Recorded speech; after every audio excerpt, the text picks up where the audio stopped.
let's begin with the World Championship racing that took place over the weekend at Motegi. So the Japanese round of the MotoGP World Championship. Friday and Saturday was an absolute downpour. So it was pretty hard to get a real gauge of where the riders were at. We saw Marc Marquez come back, led free practice 2, which was enlightening, considering that the way the bikes are ridden in the wet, it doesn't have the same amount of physical exertion required. But when you give the boy, an even playing field, he's kind of showed that he's still got the pace, and put it on pole also for the race. Now, the question going into the race from the Marquez perspective was, his match fitness, whether was he going to be able to kind of maintain that race-winning pace over the course of a whole 23 lapper. There were questions about it. No one really expected it to happen, and we kind of saw as much in the race. If you haven't watched the race, Aussie Jack, who a lot of tough much love, maligned on this podcast. Yeah, a lot of tough love has been given to Jack on the pod, and credit where credit's due. He came out, he delivered, and was dominant from lap 3, I'm pretty sure, and kind of at no point even looked like the race win wasn't going to be his. We saw Brad Binder and Jorge Martin close out the podium, but the big talking point from the race was Bagnaia crashing out of 9th, one place behind Quartararo, on the last lap of the race, which is huge for the championship. There is another spanner in the works. The championship is at no point over, but the lead goes from 10 points, I think, to 18 now. So, Joe, as our resident MotoGP correspondent now, what did you make of the race, and what were your key takeaways from it?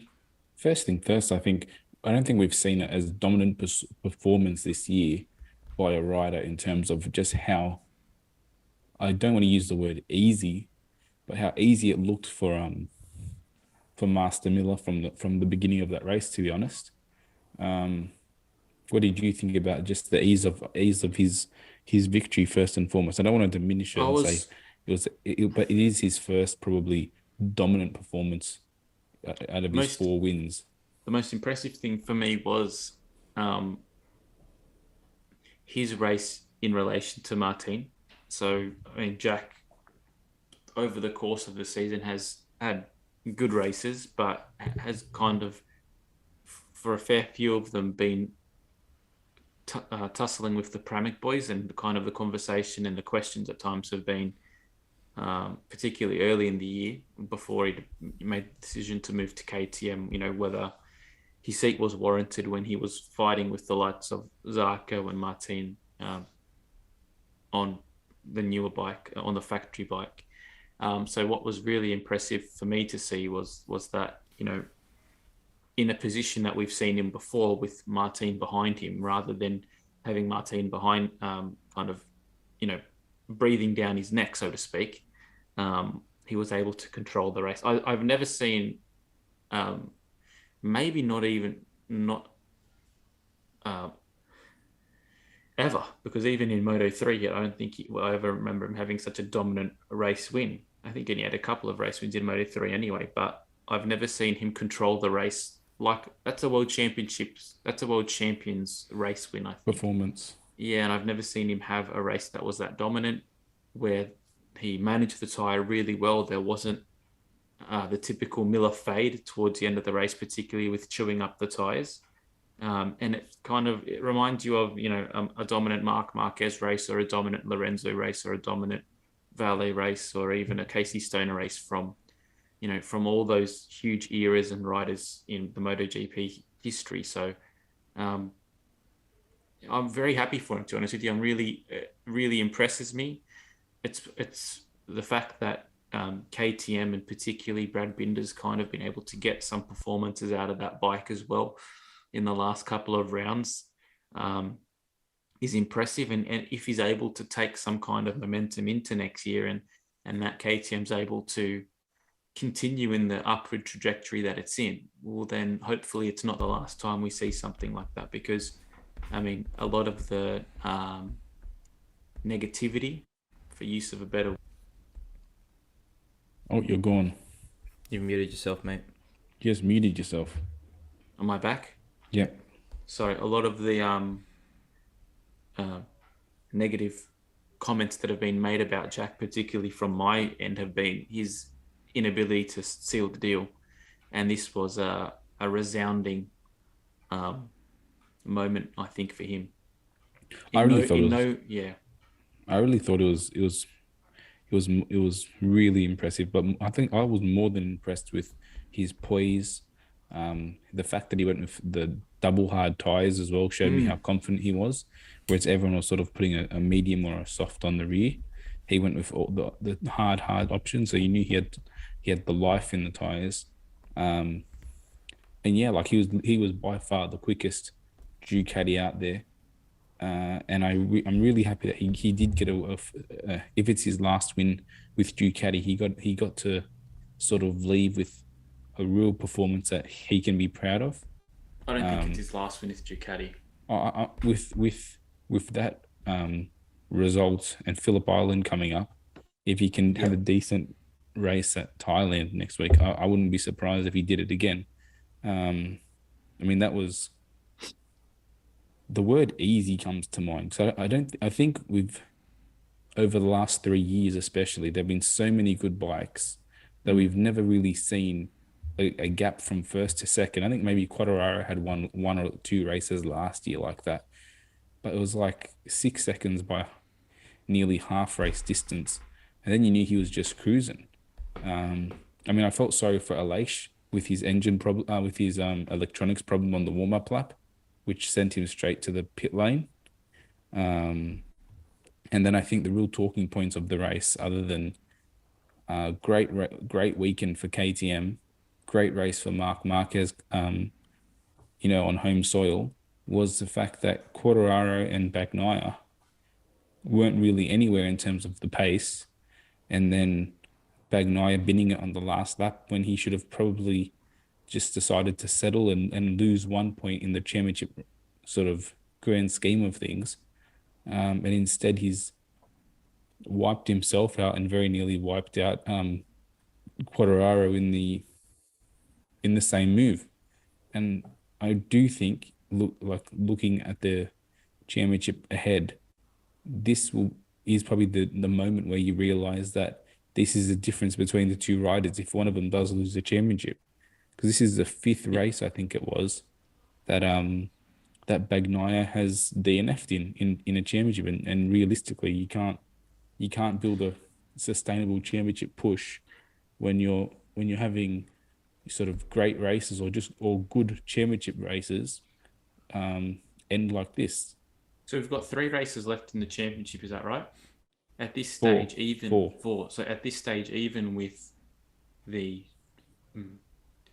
crash being as it was because of Quad's relatively low performance himself and struggles this weekend too, we're at 18 points. So there's a very real possibility that if Bagnaia was to win 3 more races, and even if Quartararo was to come second, and I don't think it's inconceivable considering the form that he's been in, that the championship will continue to tighten up. To be honest, I didn't really have an issue with him going for it. I mean, obviously, the thing you can say is he lost 1 point, he ended up losing 8, whatever it might have been. But I think it just shows that at this particular stage in the season,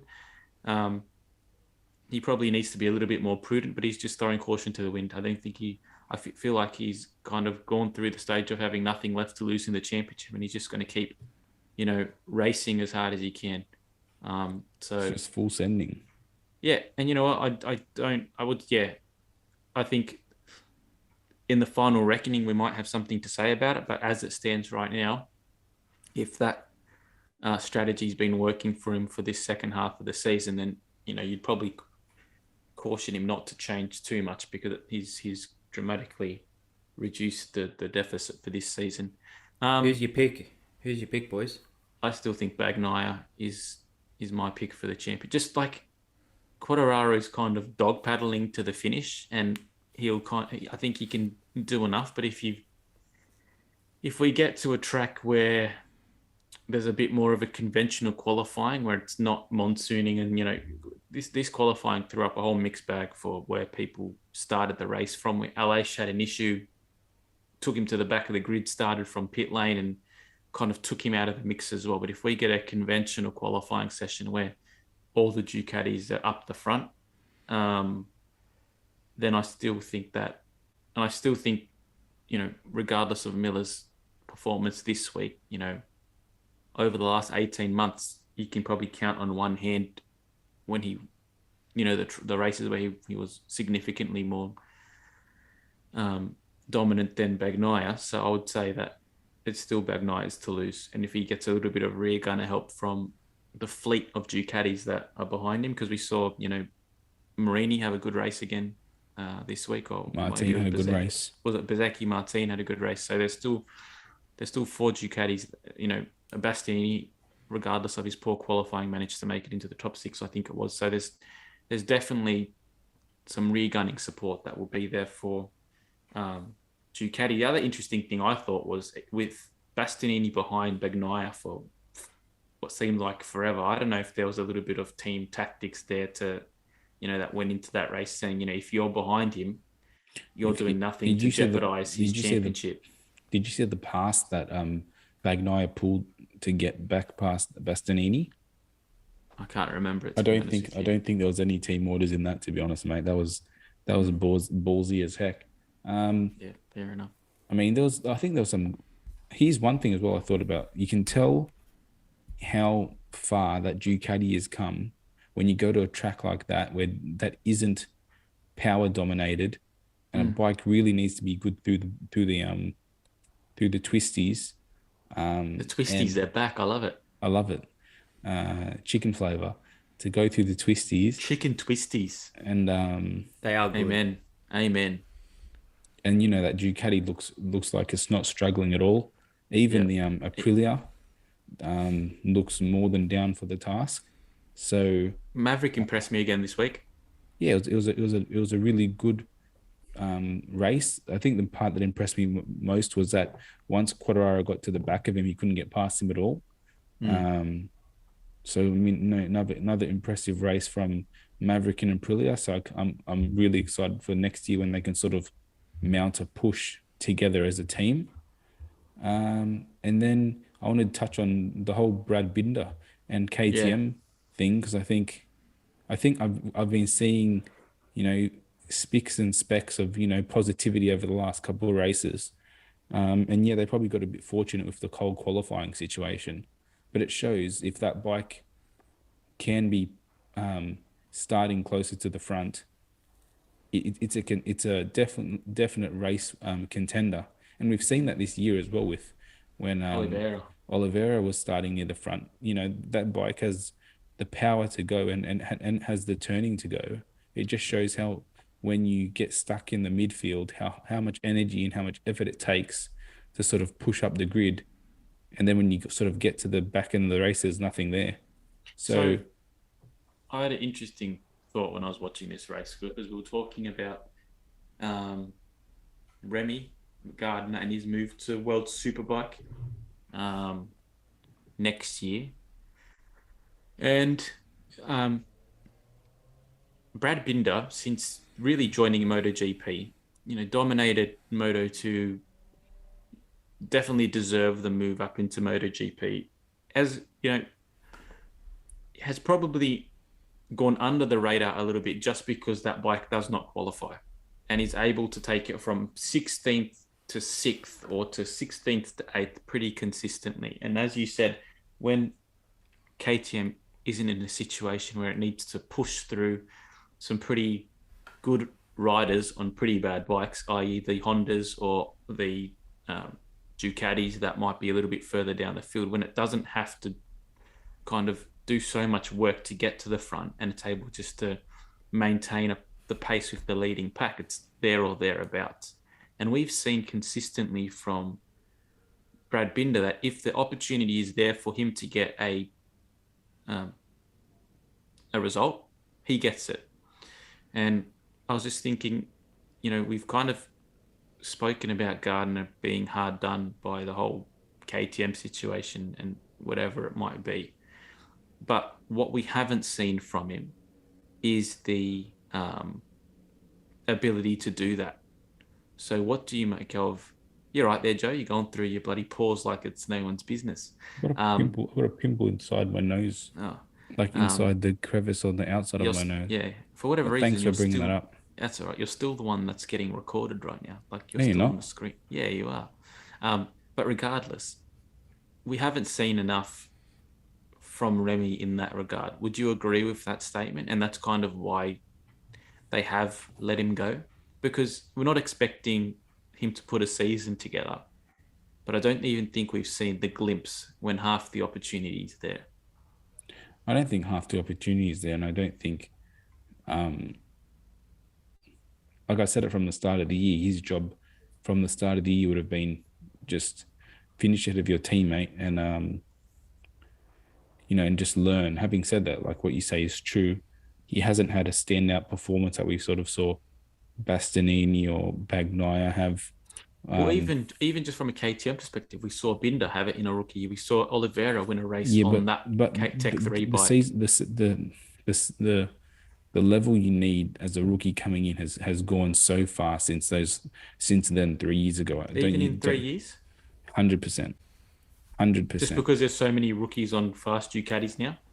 Just because there's so many good bikes now, and like there's so much expected of anyone on one of these bikes. I also think that in terms of the KTM factory team has always looked better than the Tech 3 team, but I do think there might be a gulf in parts development still with how that's going, especially if that the two riders on that bike aren't going to be there next year. Just a thought, yeah. I still feel sorry for him and everything, but it's true. He hasn't had sort of that moment where you sort of just sit back and go, this kid's showing a bit more than what we expect. He hasn't, haven't noticed him, but it was just a passing comment. What I did want to get your opinion on was the return of Marc Marquez. None of us really expected him before the end of the season. He came back. Guy. What a king. But at the same time, it's kind of understandable why he would need, like if Honda do need to make the jump to get back somewhere next to Ducati, it does make sense that he's on the bike this year before they go into testing. So from a development point of view, it makes a lot of sense. But what did you make of his return? I mean, I never expected him to win. What can you say for him? Oh, no, none of us really did. But I thought it was a super brave, super committed, sort of hats off to you kind of ride, especially with the lack of strength and the weaknesses that he's sort of self-professed at the moment with his condition. Like if Miller and Martin and Binder sort of didn't run off, you would have said like the best of the rest. He looked comfortable re-overtaking Oliveira.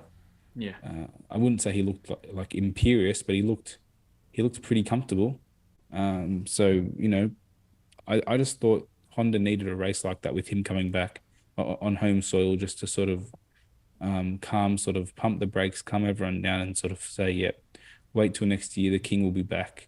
And he needs to be for them. It's really interesting because without him there, you kind of think that Honda's nowhere. But whenever he's racing, it probably says more about him than it does about Honda. But it's not that. It's like when he's not there, you sort of let yourself go. Oh, do we really need him in the sport if he walks away, or like will he ever return back to what we remember him as? And then 8 days after sort of coming back, he's fourth. He's got a pole. People can't get past him. He's making moves. He's got 2 crashes over the weekend as well. Like he's the man. Did you see? Sorry, he is the man. This is a total out of left field. Did you see the Taron McKenzie crash this week? Yeah, I did. Oh my god! Done for the season. Just quickly, for me, Yeah. for him to come back and be so not only quick, but to be crashing the bike shows the guy's insane. He is. Like, I think him to be pushing the limits straight away, that's easy. There's only one gear, and it's he's like Ricky Bobby. He's just, I want to go fast. If you ain't first, you're last. Yeah, that's it. So, I mean, there's something to admire about that, but I definitely think it's putting a shelf life on the years we have left in him. That's for sure. Yeah, I agree. But I think the other thing, it's almost in like a poetic way. It's almost like he left when he crashed out in Mugello 2 years ago, almost now.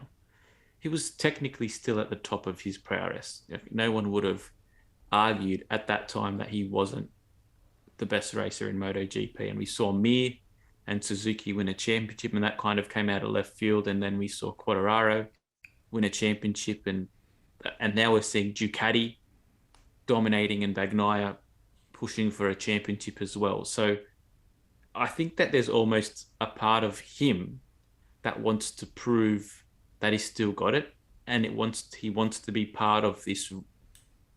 Everyone, all the best want to sharpen themselves against great riders, and I think he's seen that there's this convergence of quality, convergence of talent, convergence of bike development amongst all these teams.